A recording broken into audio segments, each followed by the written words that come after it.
Good evening. I'd like to call this evening's regular meeting of the Board of Education to order and ask the treasurer to please call the roll. Mr. Byrd? Here. Mrs. Davidson? Here. Dr. French? Here. Mr. Velardo? Here. Dr. Nestor Baker? Here, thank you. Would you please stand and join us in the Pledge of Allegiance? I pledge allegiance to the flag of the United States of America and to the republic for which it stands, one nation, under God, indivisible, with liberty and justice for all. Moving on in the agenda to item 3, board meeting minutes, and this is for discussion and approval of the board meeting minutes from July the 28th. We do not do motion and second and vote on this. Are there any comments, questions, corrections to the minutes? All right, I hear none, so we will move on. Item 4 on the agenda, district highlights and recognitions. We have nothing. We'll move to item 5 on the agenda, the reports for this evening. And Dr. Kellogg. Thank you, President Nestor Baker and members of the board. It's my pleasure this time to give a little bit of an update on where we are in terms of opening school on Wednesday. Mostly, report is good. A couple glitches. Want to hit on some facilities areas, the most important of which is the construction along in front of Mark Twain and Walnut Springs, that bike path that I've been working on. Today's weather didn't help progress on that project. We have talked with the city, and there's our position is we're concerned it's not going to be fully ready for students on Wednesday who have to walk or bike that area. So we're making contingency plans with some transportation services for those families that would normally walk or have to use their bikes through there. So for Wednesday, Thursday, and Friday, our game plan is to put buses in action to fill that void until we know that area is safe. It could be almost complete as soon as tomorrow or Wednesday. There's still cleanup around there, still construction going on, so we want to make sure we're in a better place. So had a similar situation last year, one of our elementaries, same kind of a project. So we'll get through it. Communication going out to parents. I know the city's aware, but we've talked to them a lot. It is what it is, so we'll work through that. The other one, as you know, the reduction in lanes on Schrock Road, I'm sure that's going to create some transportation backups and buses and things like that. So we're anticipating a little bumpy ride with the buses and times. Westerville South was the other area where I've had the most concern. There was a lot of construction going on there this summer, the new windows, new lockers, redone kitchen. That slowed down because of the construction, slowed down progress in cleaning, et cetera. I was there Friday and I was real nervous. I met with Jeff LaRose over there, talked with the staff. Over the weekend, they banged out a lot of work between them and the construction folks, our staff and the construction folks. It went this morning after convocation, felt a lot better where we're at, and I think they'll be 98% ready. Nothing that will impact teaching and learning, but probably some things we're going to have to come back around and fix up on. So, also, and we'll do an update on all the projects from this summer at some point. The other places we did kitchen remodels at South, as I mentioned, Blendon and Amherst. Those kitchen remodels were paid for out of residual funds in our food service budgets. We actually were exceeding the allowable amount that you can keep in savings on that side of the equation. So we moved some of that money towards doing kitchen remodels, and those look really, really good. I think the kids are going to like them. Color schemes, just a much nicer, much more pleasant environment for kids as part of food service. So appreciate that. And then we did locker replacement at a couple of schools, at North, at South. I think we added lockers at Central. I know Blendon, we added lockers, and those look sharp. They're wider lockers than we've had in the past, which is good because the book bags are wider, double stack, and they look really good. The area I really liked, if you know that main entry in the north where that locker bay is, boy, what a change when you put those new lockers in. It's cleaned up, it looks real sharp. So facilities-wise, on the transportation side, we're going to have to deal with that construction a little bit, but we'll get through that. Staffing, I call us close to 100%. It changes daily as things. I had an individual today talk to me about another opportunity, so I know that part of the office has worked real hard to have us ready. We'll we'll have kids in rooms and teachers in classrooms and ready to go on Wednesday. I feel good about that, both in terms of teachers, administrators, and the other positions we need. The other area I know we had some bumpy spots, and I was at the enrollment center. And just so you know, I know we had some concerns and complaints about timing and how long it was taking to get people registered, et cetera. First of all, we do a pretty aggressive campaign communicating to folks about the enrollment center from the spring into the summer in the hopes of preventing the last-minute rush that sometimes happens. We did add additional staff. We added hours. We were doing 12-hour days, 6 days a week. I'm not sure we did a 7th day, did we, Mark? 6 days a week. So we added time, added staff. We had people here entering data, people from who work our EMIS side were entering data, trying to get stuff done quickly so families could get their kids in school on the first day. But the volume there has been higher than normal. We're processing probably 75 to 80 families per day through the enrollment center, and so that's been a lot. On the flip side, this number isn't official, but I can tell you that as of today, our enrollment is 14,900. Now, that number does not include students who are still on our rolls who may not be with us when school starts. So it'll come down a little bit. But right now, we're outpacing last year's October count and our projected enrollment for this year. And that would be good news. We like having more kids. On the technology side, the normal replugging in, rebooting, telephones operating, et cetera, that's all going on. We'll be okay there. They're a little overwhelmed in that department because of the straight A grant and the number of devices as part of that program that have to be imaged before delivering out. Most of those are Chromebooks, and so they're pretty easy to get up and running for kids and staff. So we're getting that up and running. But the distance learning labs in the 3 high schools, I visited one of those south, looked pretty cool.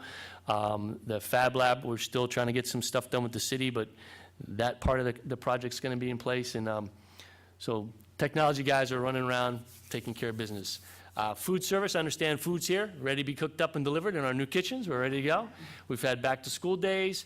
We did new teacher orientation. We did our, at least in recent memory for most people, our first new administrator orientation. That went very well. And then, of course, this morning, and I appreciate everybody's attendance, we had convocation with all staff. We did tape that, and so like board meetings, that'll be available for the public to, they can watch me fumble through as my video doesn't work in my comments this morning. But, and I appreciate everybody who put that together and staff for attending, get some nice feedback, so at least informally. So, I'd say we're in good shape, ready to roll. Not sure the kids are excited that it's coming on Wednesday, but here we go. So happy to entertain questions. If there's things you want to know about, can try and fill you in. Questions? What is the timing on the Fab Lab? I know at least one of the schools, I think, is kind of just remind me of kind of where we are in that process.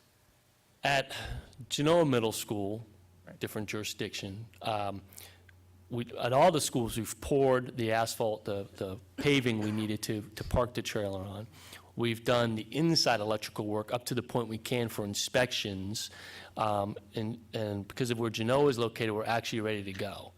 And we can plug in there, and as soon as the trailer's ready, and that's being finished up, we can plug in there.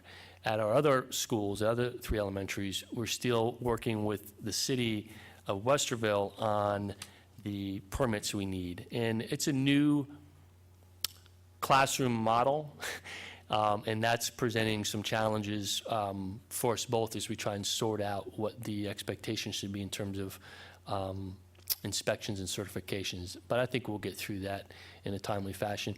The classes attached to that aren't in the Fab Lab 100% of the time. It's kind of part of a culminating experience. So there's regular classroom work, and then when that transfers over to using the Fab Lab, we pull the Fab Lab in. You may have some kids in there, but a lot of that equipment rolls on off and comes inside or underneath a canopy that's part of the trailer. We hope to, for Fourth Friday, back to school days is ours, hope to have it there. so the public can come see what the Fab Lab looks like. So I got my fingers crossed we're able to pull that off. Oh, that'd be great. Okay, that's helpful, that some of what they're learning is still classroom-based, and if this isn't in place right now, the kids who have it in their first semester really are not going to be missing out. That's a helpful reminder. Thank you. Thank you. That's it. Anything else? All right, thank you, John. Moving on to item 6 in the agenda. This is the first portion of public comments, and comments at this point in the agenda are limited to items that are on the agenda for action, and comments are limited to 5 minutes per speaker, and we have one speaker signed up to speak, Peg Duffy.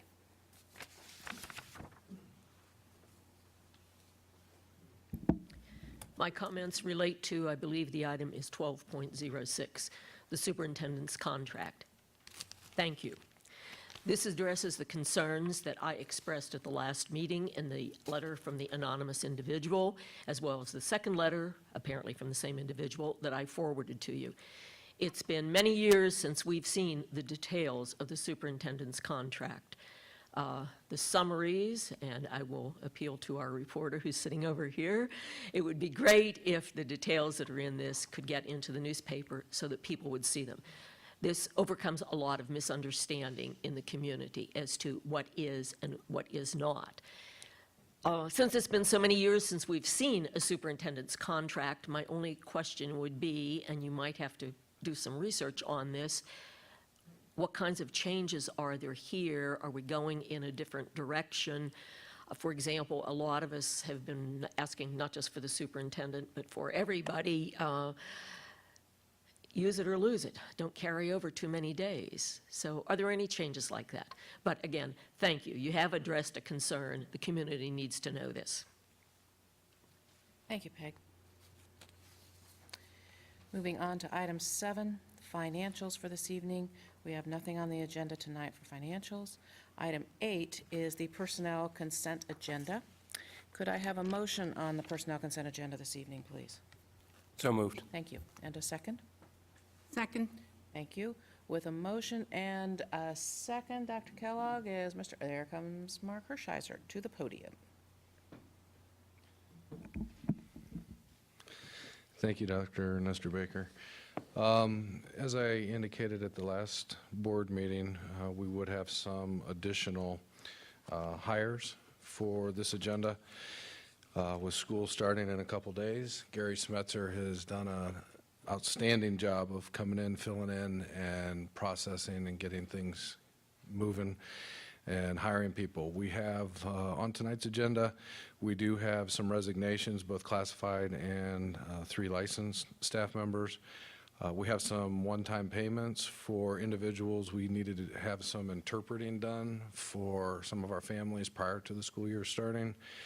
Mrs. Wallace has a in-service that she provides some special education training on some legalities and things that our new staff need to hear prior to the year. We have some kindergarten curriculum meetings. We have some kindergarten teachers who are split. I think there's 2 that are split between 2 buildings, so they had double the number of meetings. So there's some, that's on the agenda tonight. We are, and the last time I looked at this, if it's changed since then, we're hiring 18 teachers tonight. And I know Mr. Smetzer has at least 1, maybe 2 additional to fill at this point, which is great. We've had, as Dr. Kellogg mentioned, we've had some late resignations with people who've had some opportunities to move into administration or to move into full-time employment, opportunities that we didn't have here for those individuals. So we may have that. And we have some of our extended time. Some of the people that we had on the last agenda where we had extended time, or prior to that, we've filled some positions. So those individuals in their extended time are on here. So that is the consent agenda for this evening. Thank you, Mark. Questions? I have a question on 8.07. There's an individual on there that we're paying almost, $1,900 for additional 4 days of work in July. July 21st, 22nd, 29th, and 30th. And it doesn't say, first of all, what that person, what kind of work they performed, nor secondly, why are we asking for approval now? This individual is a guidance counselor, and when we were looking at the contracts for this year, this individual had offered to work some of her extended time days that she gets. Our guidance counselors, I believe, at the high school get 12 days of extended time. Right. And she, in looking at separating from the district, offered to work some of these days, and that helped South with their scheduling and the components that Westerville South had. That's where she was a guidance counselor. So those days were, her days, 4 of those days were performed in July rather than coming back in August and working them at that time. And that also gave us an opportunity to post the position and fill the position at the beginning of the school year. Why was she given that without prior approval? I mean, we're paying 18 days, or 19,000, or 100, for 4 days of work that apparently were part of her 12 days, but since she probably left the district before this, or left, she wanted to get in her full 12 days, is that it? No, she only worked 4 of those days. She did not work all 12 of those days for that contract. She worked 4 of those days at that time, and then there was a separation of employment with the district. So we filled the position and hired a new person to fill that position. Otherwise, if she had waited, then we would have had that employee plus another employee So why is there a need for approval now? to pay her the 4 days. Yeah, but Or extended she would have days. been just like any other counselor that was approved, right? You approve all the counselors' extended days. So we Okay. pulled out her 4, and that's what you're approving now. It'll be the same number of days, just 2 different counselors to get the work done. So what we gain from this is, yes, she gains the opportunity on her retirement to have those 4 days. We gain her expertise to finish out the master schedules work that she would have done in August, or the next guidance counselor who hasn't done it before would have done.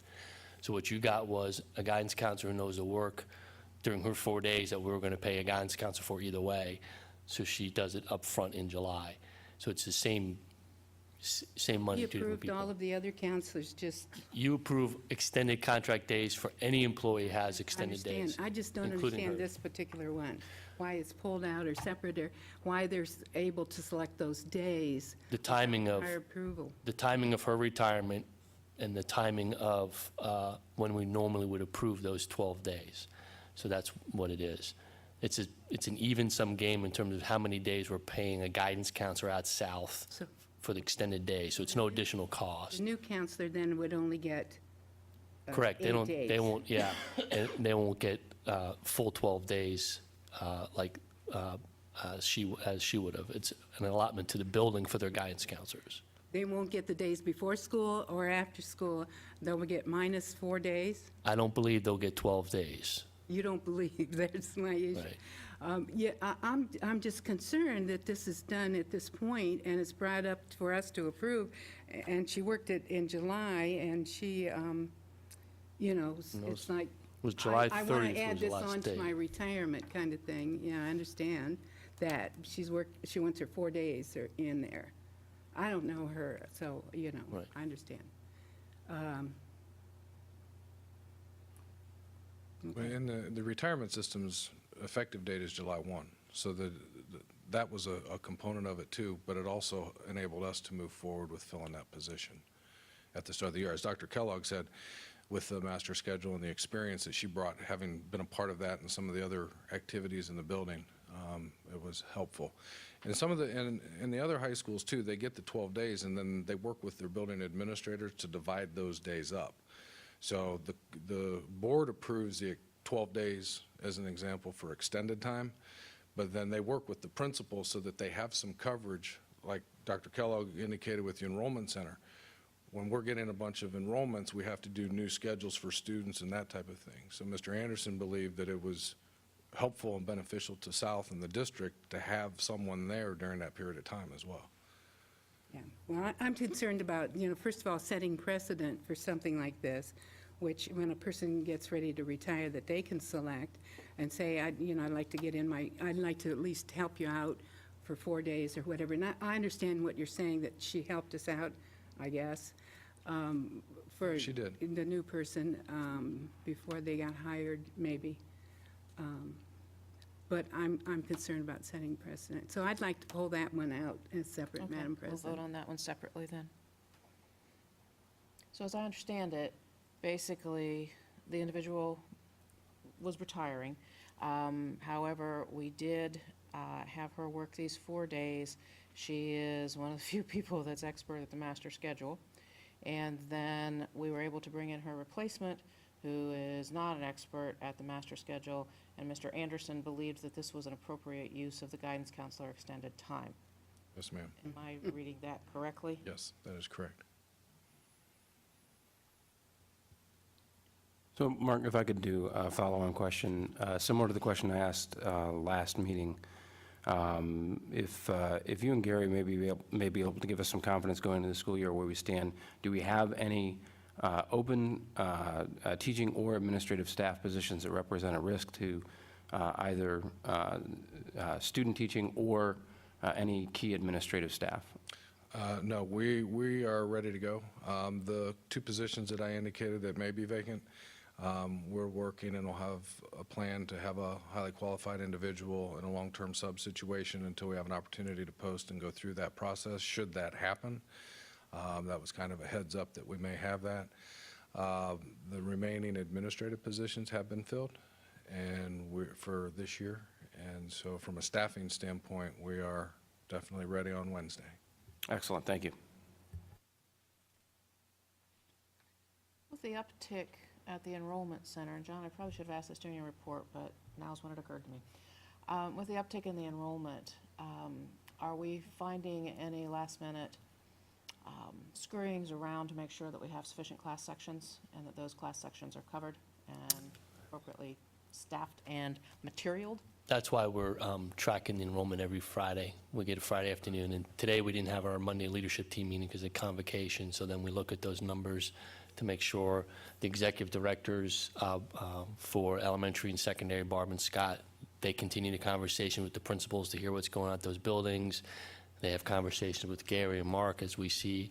As it stands right now, I haven't had anyone bend my ear about but it'll come. And then we have to look at the resources we have, knowing high school master schedules and class sizes and sections. There's sometimes magic that can be done.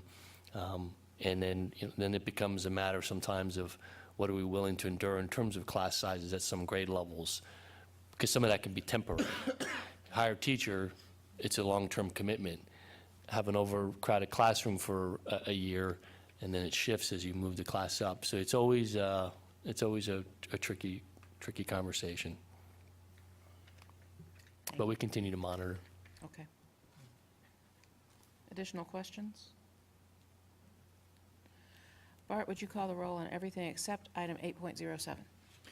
Mr. Byrd? Yes. Dr. French? Yes. Mrs. Davidson? Yes. Mr. Velardo? Yes. Dr. Nestor Baker? Yes. Now let's call the roll on item 8.07. Can we do a motion and a second separately for that one? Do we need to do a motion in a second since it's just pulling out for the separate vote? What was that before? Okay, I'm fine with that then. How about a motion on 8.07? So moved. All right, I have a motion and a second, and you can write them down how you like them. Well, I did it because it is a separate, Yeah. That's fine. okay. I'm fine with that. Then let's call the roll on 8.07. Mrs. Davidson? Yes. Mr. Velardo? Yes. Mr. Byrd? Yes. Dr. French? No.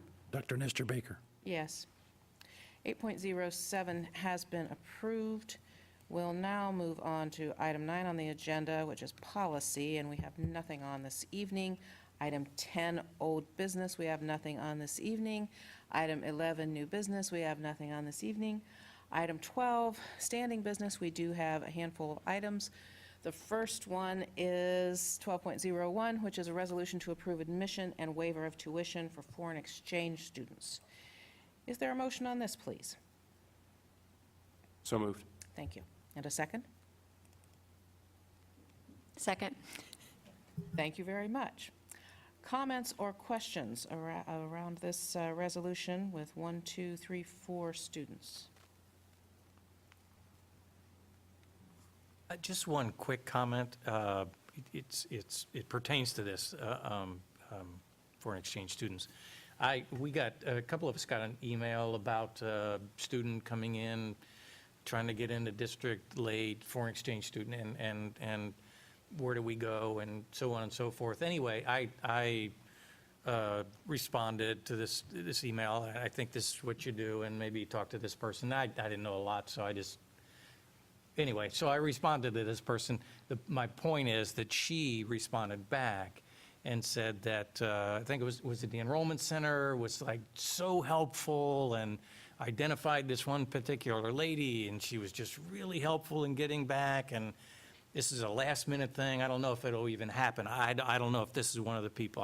I'm just saying that it was just really an affirmation of the process, and a person out in the community saying, just thanks for following up and trying to make this happen. So it was just a really nice, just affirmation of the process that ramps up significantly apparently at this time of year.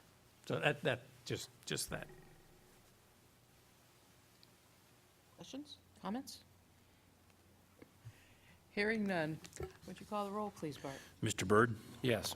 Mrs. Davidson? Yes. Dr. French? Yes. Mr. Velardo? Yes. Dr. Nestor Baker? Yes. The resolution to approve admission and waiver of tuition for foreign exchange students has been approved, and we move on to 12.02, which is a resolution to appoint a delegate and an alternate to the 2014 Annual Ohio School Boards Association Business Meeting. Can I have a motion to move this resolution onto the table? So moved. Thank you. And a second? Second. Thank you. And the reason I said that differently than I usually do is because we will have to amend it to say what the names will be. What this is about, the Ohio School Boards Association has an annual meeting in November, and this is to appoint one of us who will serve as our delegate at the business meeting portion of that conference, which is November the 10th. There is an information session in the morning, and then the delegate meeting in the afternoon. So whoever is appointed as the delegate is expected to be there for the 10th. We also appoint an alternate in case the delegate cannot be there for whatever reason. So I did have, just so you know, Richard has volunteered that he would like to do that, be the delegate, unless somebody wants to fight him for it. I think that's a possibility worth considering. Is there anyone else who would like to either be the delegate, so we can debate your merits publicly, or who would like to be the alternate? We need an alternate. It's a wonderful experience, Richard. You want to do it? You want to do it? If you don't want to do it, I'll do it. I don't And care. the alternate or fight with Richard? Oh, I don't want to fight with Richard. No, he would clearly win. I'd be glad to be an alternate. Okay. But Then I would like to offer an amendment to the resolution stating that Richard Byrd will be the delegate and Rick Velardo would be the alternate. Could I have a second on that? Second. Thank you. We now have an amended resolution. Any comments, questions, or willingness to fight Richard or Rick? Let's do it now. Oh, gosh, nobody is. Bart, would you call the roll, please? Mr. Baker? Yes. Mrs. Davidson? Yes. Mr. Byrd? Abstain. Dr. French? Yes. Mr. Velardo? To you. It's okay. This is on the amendment. This is just saying your name's okay. well, my name's okay, but should I abstain? No, you don't have to abstain. Yes. We now have a voted on amendment. So Bart, would you call the roll on the amended resolution as it's been fully amended? Mr. Velardo? Yes. Mrs. Davidson? Yes. Mr. Byrd? Yes. Dr. French? Yes. Dr. Nestor Baker? Yes. Thank you, Richard and Rick. 12.03 is a resolution to participate and authorize the Metropolitan Educational Council Cooperative to advertise and receive bids for school buses. Could I have a motion on this resolution, please? So moved. Thank you. Is there a second? Second. Thank you very much. You want me to say anything? Sure. I mean, I made an appearance, so I'd like to say something. You showed up here, so. Yeah, we are asking to participate in MEC. We wanted to let you guys know that normally there's a $75 to $80 charge that we pay for MEC to advertise for us. Many districts around us do that, or participate in MEC. So there's no charge this year for that, but they are asking that we come before you and ask you that, for a resolution to participate. So, any other questions? Why is there no charge this year? Is this a special year or something? You know, I don't know why they decided to do that. I honestly This don't is know. a first, huh? Yes, it is a first. So they just contacted us and said there's no charge for this year, so maybe somebody was complaining that there used to be a charge. So, How often do we replace buses?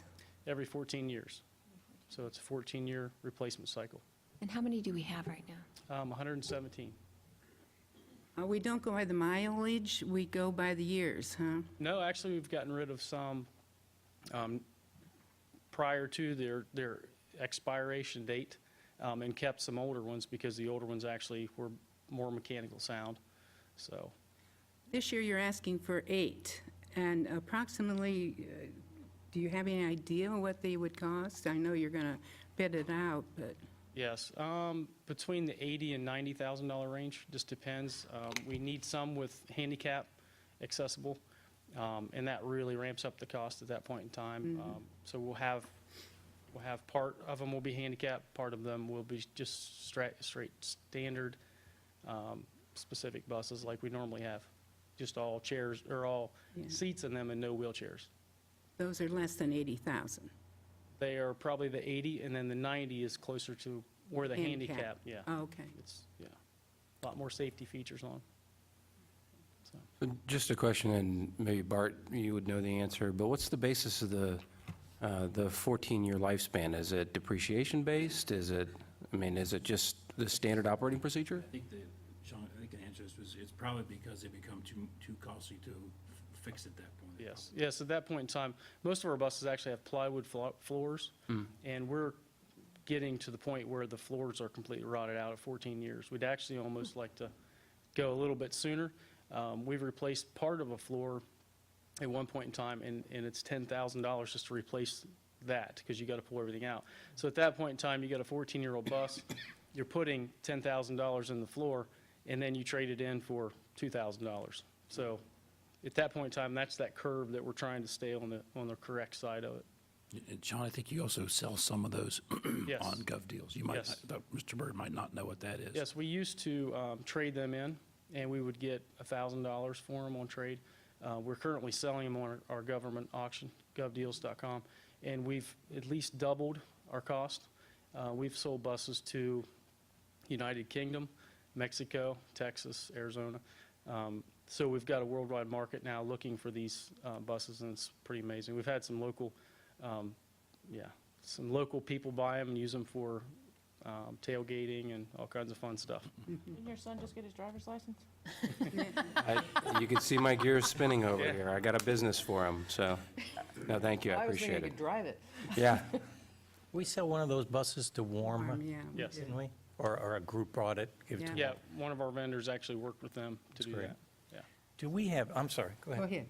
ahead. Do we, I should probably know this, I know we have the big yellow buses. Do we have some smaller, more van-like buses? No. Okay. Nope. Thank you. Yep.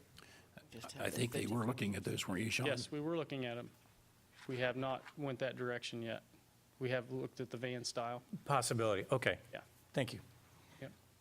You say we have 117. Do we have a couple extra in case one of those break down Yes. sitting out? Yeah, okay. Yes.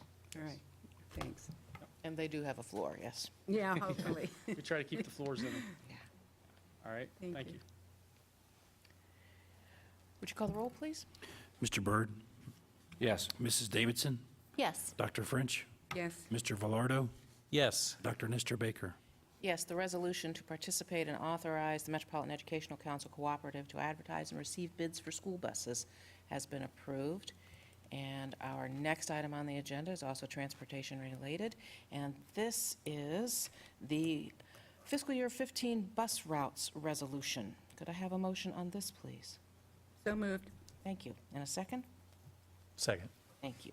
With a motion and a second, I see the next victim for the podium is standing by. Bob? All right. I was glad you said yes. An awful lot of work if you said no. Well, good evening, Madam President, members of the board, Mr. Griffith, Dr. Kellogg. Ohio Administrative Code requires annual board approval of all bus stops and time schedules. This requirement must be accomplished within the first 10 days of the start of school. The state requires transportation for students in kindergarten through 8th grade who reside greater than 2 miles from their home school.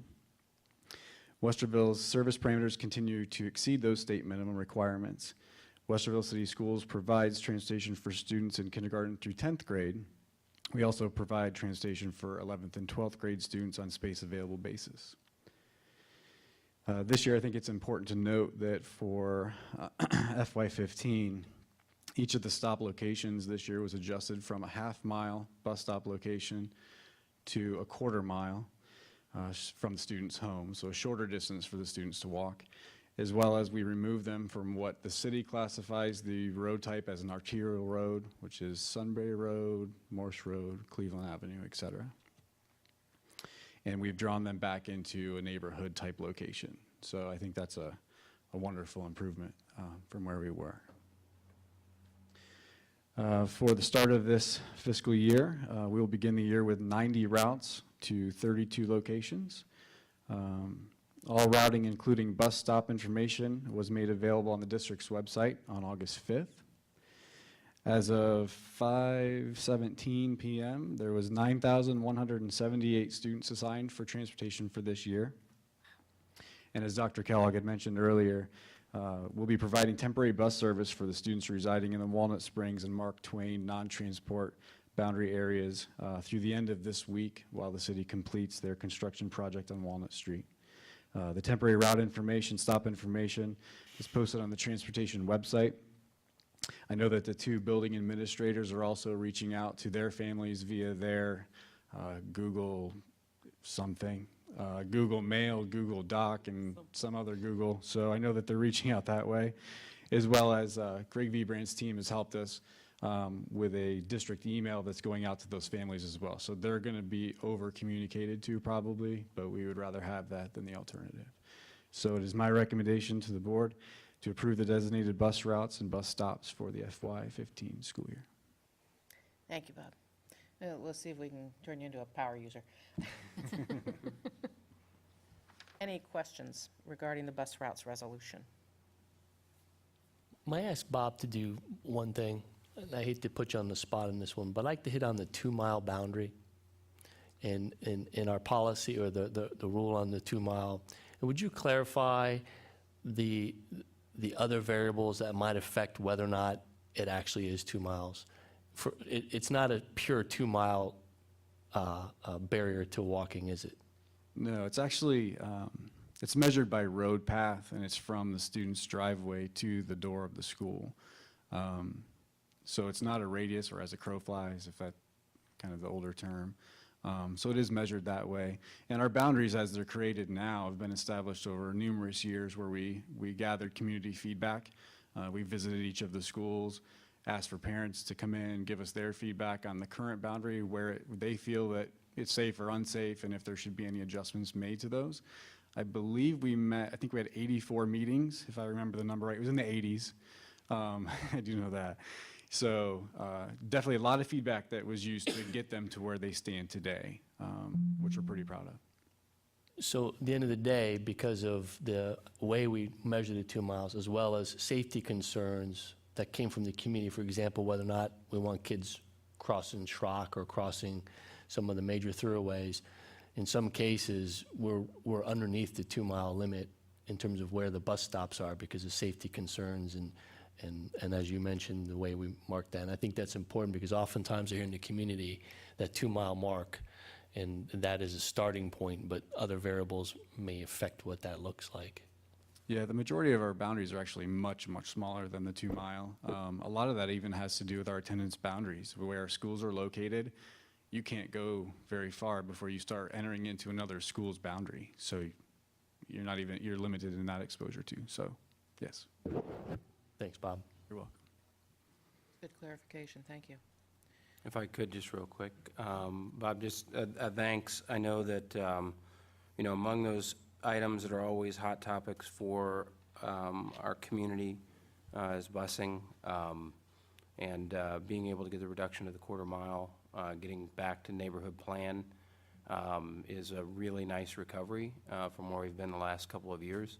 I know there'll be a lot of citizens out in the community that are very happy with that improvement, so thank you. Yeah, thank you. We're glad to do it. Anything else? Mr. Griffith? Dr. French, Yes. Mr. Velardo, Yes. Mr. Byrd, Yes. Mrs. Davidson, Yes. Dr. Nestor Baker. Yes, 12.04, the bus routes resolution has passed. 12.05 is a resolution to grant land owned by the school district to Sprint for purposes of a utility easement. Could I have a motion on this, please? So moved. Thank you. And a second? Second? Thank you. With a motion and a second, I'm wondering, let me see, we've got Jeff at the podium, and I know Richard has been involved in discussions around this as the facilities liaison. Which one of you would like to go first? Very good. Members of the board, in 1997, Westerville Schools entered into a site lease agreement with Sprint for the cell tower located at North Stadium, High School Stadium.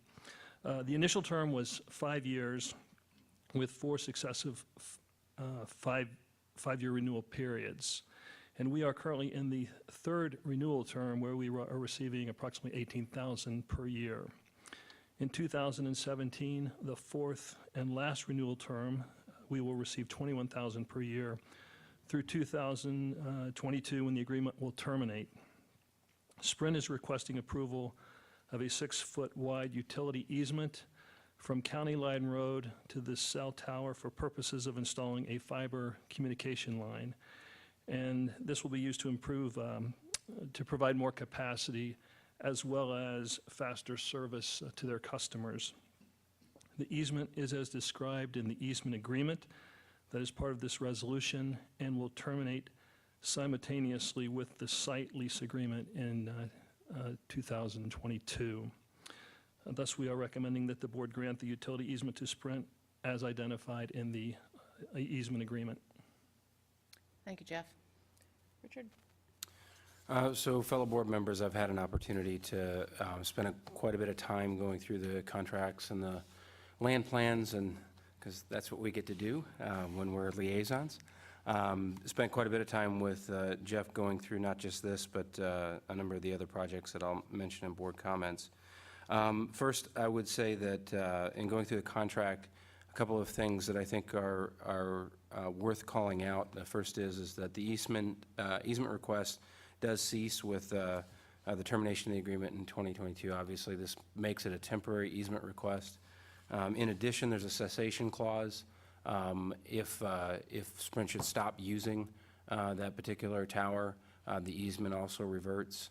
I think also in the contract language, I think there's good coverage as it relates to the responsibilities that Sprint has for maintaining the easement. I think it covers all the bases. The only question that I had, Jeff, in the course of the review is since this is incorporating a number of, not so much changes, but amendments, can we talk a little bit or get a better understanding about how the administrative and legal costs were covered in terms of negotiating this? Yes, we did have legal counsel review the initial agreement, and they did make modifications which Sprint agreed to, and they did agree to cover our legal expenses. So prior to sending them, if the board chooses to adopt this resolution, prior to sending them the executable agreement, I would request that we have that check in hand before I'd send that. Excellent, thank you. So what happens after 22 if they keep their, I would project that they'll try to negotiate another agreement to keep that tower there. Yeah, I would assume, Keep the it'll. tower there, probably. I mean, they're not going to take it down. Yeah, no, I would assume that, especially with increasing the bandwidth, that it comes back to the table for another multi-part, 4 or 5 year per term negotiation, because at that point it becomes, I mean, they're at the 20-year mark at 2022? It was 1990 25 years at 20. 25, yeah. So I would assume it just comes back up for renegotiation. So do any of our other schools have a cell tower? We have a cell tower at South High School. So that particular agreement is with AT&T, and it was established the same year in 1997. So Sprint was October of 97, AT&T was December of 97, but very similar with a 25-year total term if we would choose those renewal periods. 25 years seemed so long off when we did those. Now I'm old. I don't like this. Questions? Would you call the roll, please? Dr. French, Yes. Mr. Byrd, Yes. Mrs. Davidson, Yes. Mr. Velardo, Yes. Dr. Nestor Baker. Yes. The resolution to grant land owned by the school district to Sprint for purposes of a utility easement has been approved. The next item on the agenda is 12.06, which is the superintendent's contract. And this relates to revising the superintendent's contract. And could I have a motion on this, please? So moved. Thank you. Can I have a second? Second. Thank you. With a motion and a second, as the board is all aware, we did engage in an evaluation of the superintendent, at our last meeting in July. And at that time, we also had discussion amongst the board members regarding changes to the superintendent's contract, changes to compensation. There are very few changes to the contract per se. The things that most people, I think, will be interested in, though there are some who are interested in all the bits and pieces of it. The evaluation was resoundingly successful if you are Dr. John Kellogg. I am sure that he was relieved to get it over with as his first annual review of the superintendent. We will be releasing information about that evaluation, but the board felt very strongly that Dr. Kellogg is the right fit in the right position at the right time. And with that in mind, what's brought forward this evening is action on his contract. It does not change the length of time for the contract. You're still with us through 2016. But it does change compensation. However, it keeps him at number 9 in the county in total compensation, even though we are much larger than 9th. So it is still a center of the pack, a low center of the pack total compensation. And that compensation, as we look at it, will include his compensation for the coming year. It has a 3% increase. And you've heard us say that percentage a number of times over the past couple of months.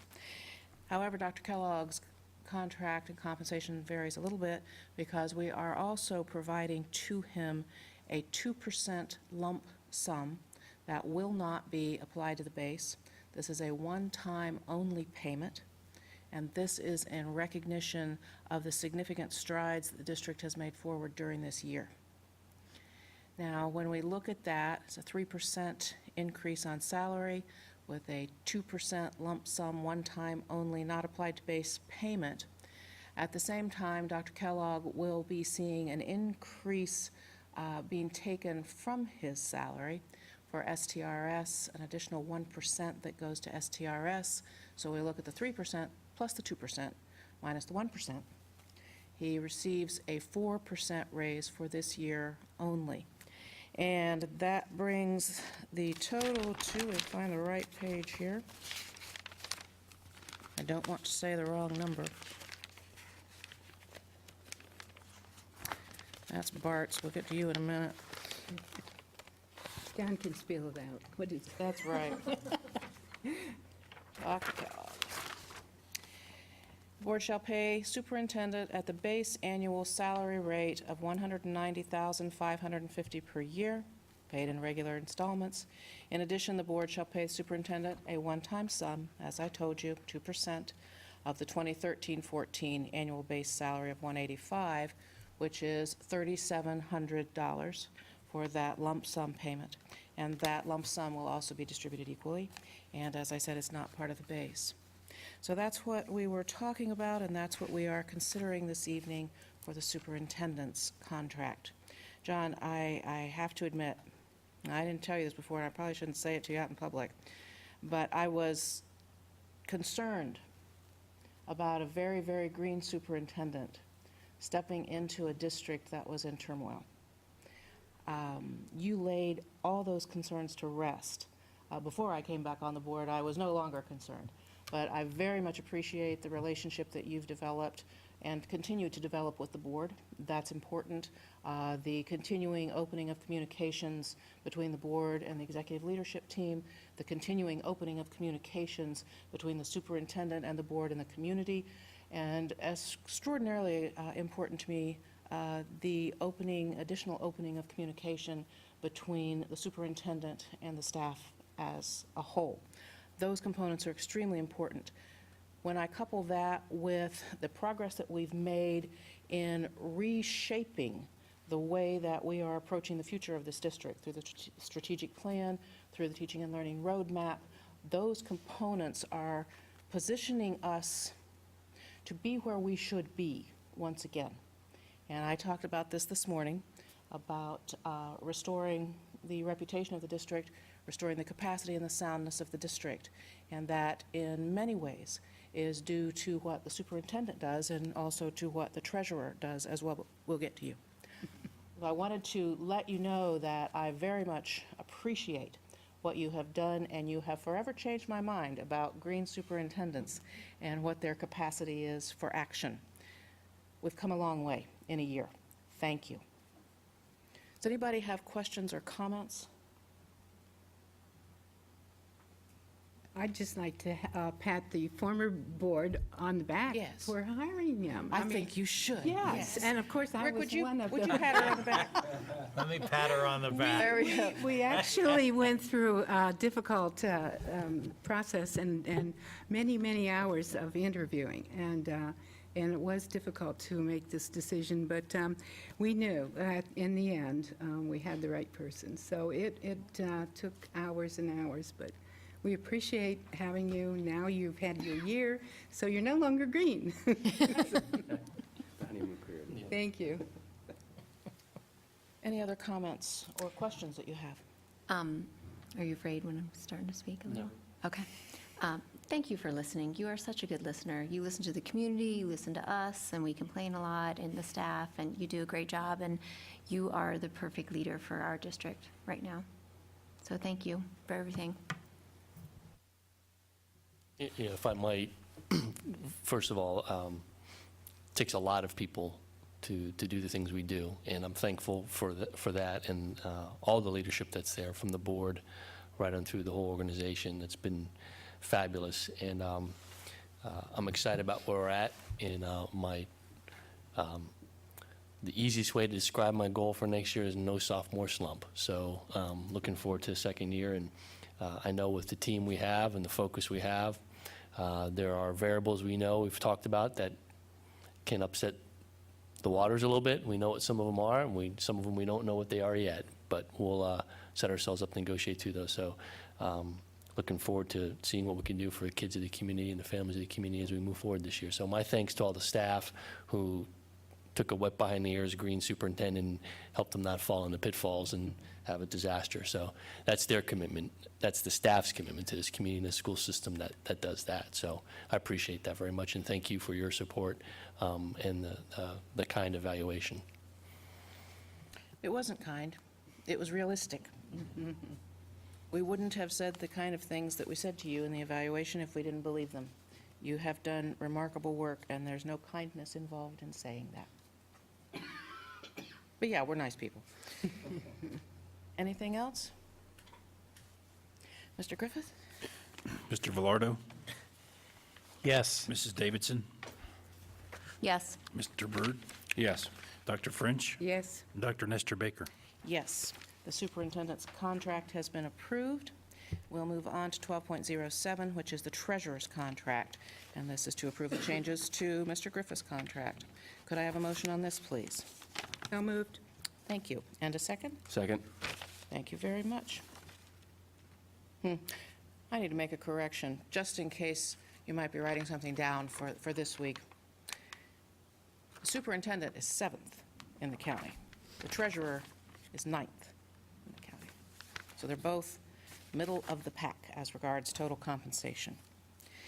We performed the annual review of the treasurer on the same evening that we performed the annual review of the superintendent. And as with the review of the superintendent, the review of the treasurer was, if you are Mr. Griffith, remarkably successful. One of the board members commented that Bart Griffith is a remarkable return on investment. He's a remarkable ROI. When we look at the processes, the procedures, the strategic level of thinking that Bart brings to the job, we are an incredibly lucky district to have a treasurer of the caliber of Mr. Griffith. And as we discussed Mr. Griffith's performance and as we discussed his compensation and his contract, there was quite a lot of discussion around the fact that Mr. Griffith, in addition to being a very, very strong financial analyst and a very, very strong strategic thinker when it comes to the finances of the district, is also a very, very strong educator. And he spends a lot of time, you talked about how we complain to the superintendent all the time. We pester Bart all the time about, explain this, please tell us why not this, that, or the other. How did this happen? And we ask him the same questions over and over and over. And I think, Rick, it might have been you who said, not only does he go the extra mile, he goes the second mile as well in helping people understand school finance, the direction of the district, and where we are. The 5-year forecast that we are operating from, that we are resting so many of our decisions on as best we can at this point in time, is directly due to the ability of Mr. Griffith to project outward. And that is a difficult skill at any point in time, but it's extraordinarily difficult during the, current financial environment. We are sound, stable, financially secure now. Hopefully, as my grandmother would say, God willing, the creek don't rise, depending on what the legislature does. But we are very, very lucky to have Mr. Griffith at the helm, and we appreciate you immensely and look forward to continuing to work with you. Your contract does not expire until 2018, so at this point, you're going to outlast the superintendent. And as regards the compensation for the treasurer, the board shall pay $161,008.50 for the 2014-2015 school year. I probably could ask any of you here what percentage increase that is. It is a 3% increase, as you would expect. There have been some additional changes, restructuring here and there of some language within the contract to bring Mr. Griffith's contract in line with the administrative guidelines that we approved at an earlier meeting. And you'll see those in the contract for those of you who wish to see the contract at another time. Comments, questions, statements about Mr. Griffith? Thanks, Carol. Pass board for hiring him. Yes. Pardon? Yes. Thank you for hiring him. You guys did a great Yes. job with your hires. Pass Yeah, board. good, weren't we? Yes, you were Yes. good. Fantastic. We gave lots of thought, and we were so thankful to get Bart. Really, we were.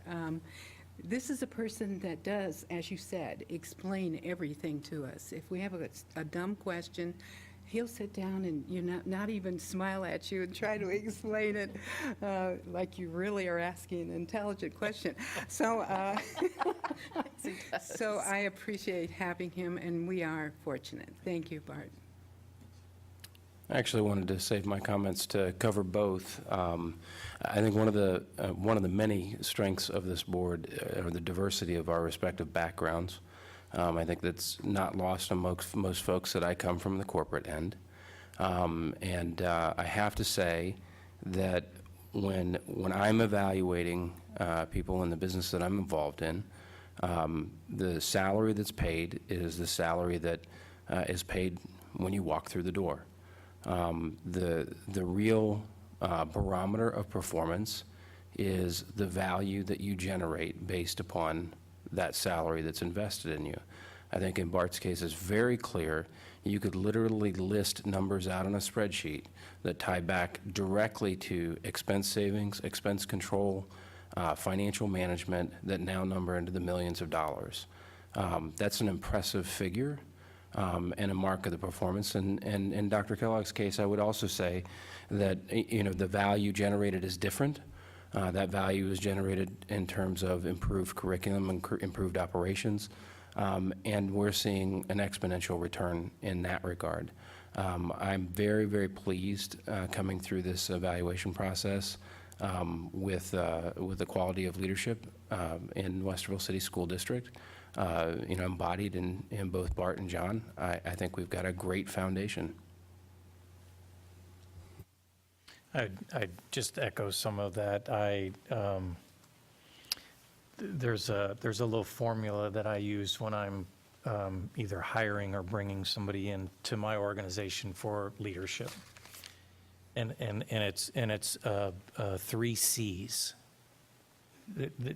Each word just begins with a C, and there are just 3 of them. And 2 of them are competency and character. And for me, believe it or not, character trumps competency, because I can work on helping somebody become competent, which you all are already off the chart for what we need. But it is your character. And I know that people may watch this and get a sense, well, gosh, what kind of love fest is happening up there? I'll defend it. I'm very comfortable in saying that these 2 men and the folks that I know of in this building on this level have a deep sense of character. And that is very important to me, that kind of integrity.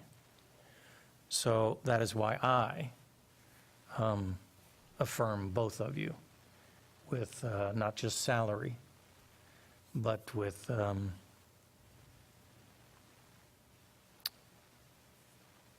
my personal endorsement.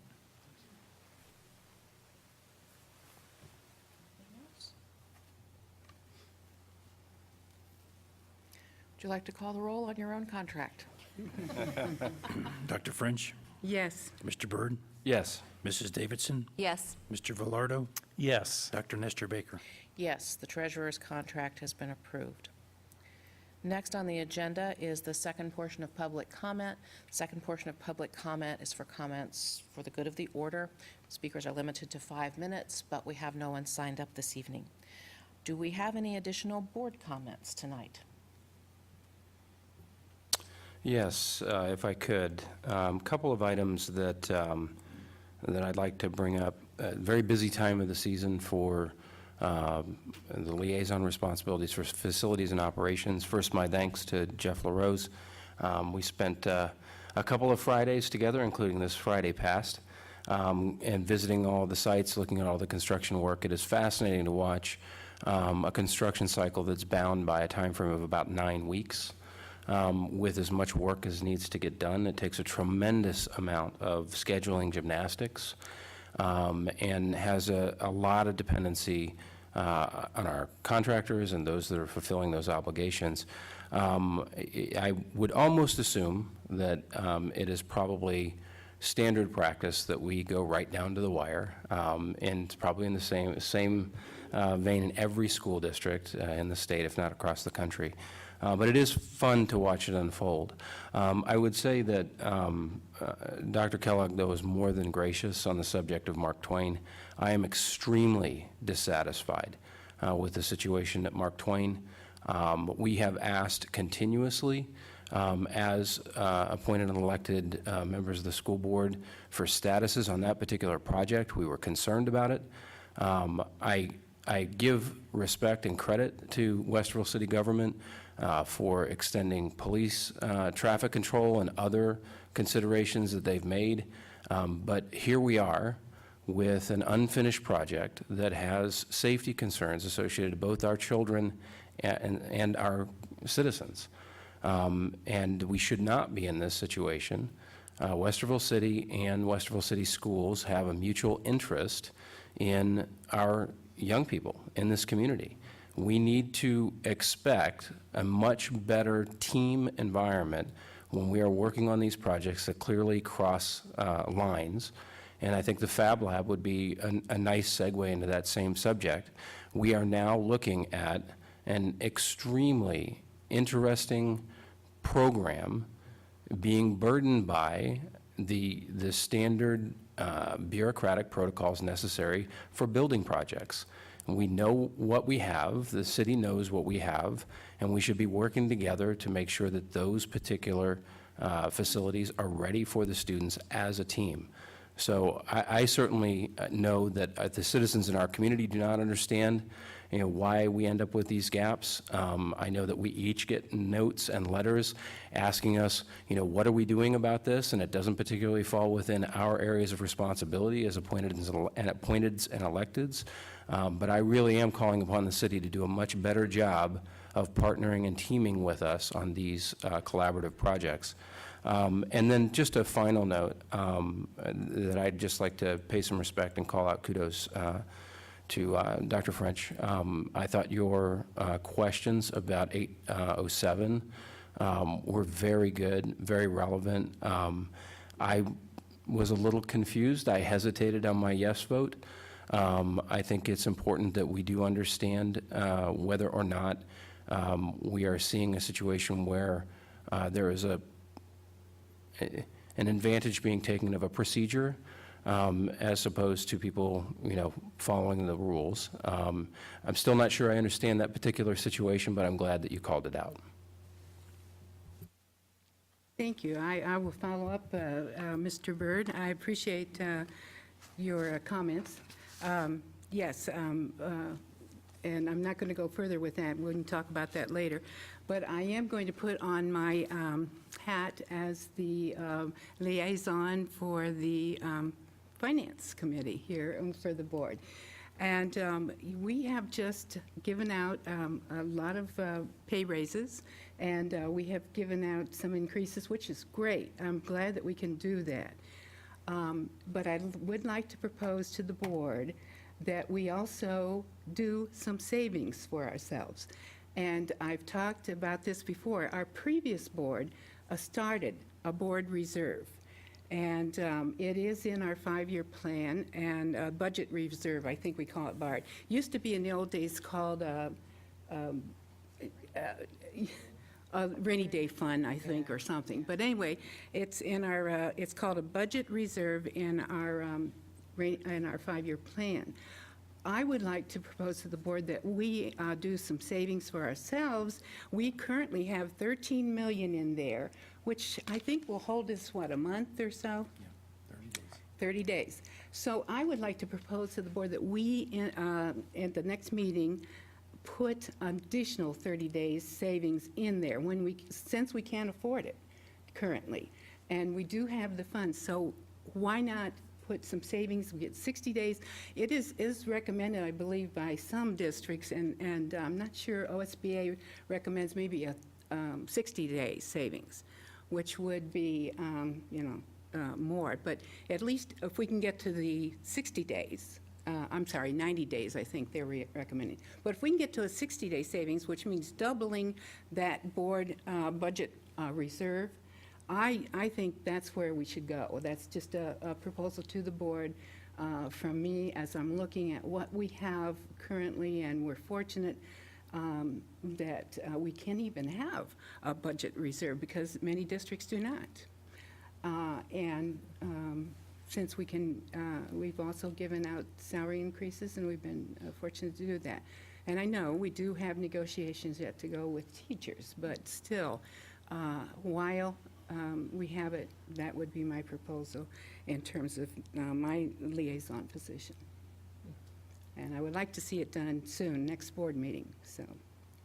And Bart, we've talked a little bit about this informally in the past, so you had mentioned there would be a good time to bring forward that discussion, so maybe we're at about that time. One of the things we can do is, there might be a better time to do that in the 5-year forecast. When we approve the 5-year forecast, we can list the amount in the forecast, whatever the board wants to do, whether it's 30 days, 60 days, 45, or whatever.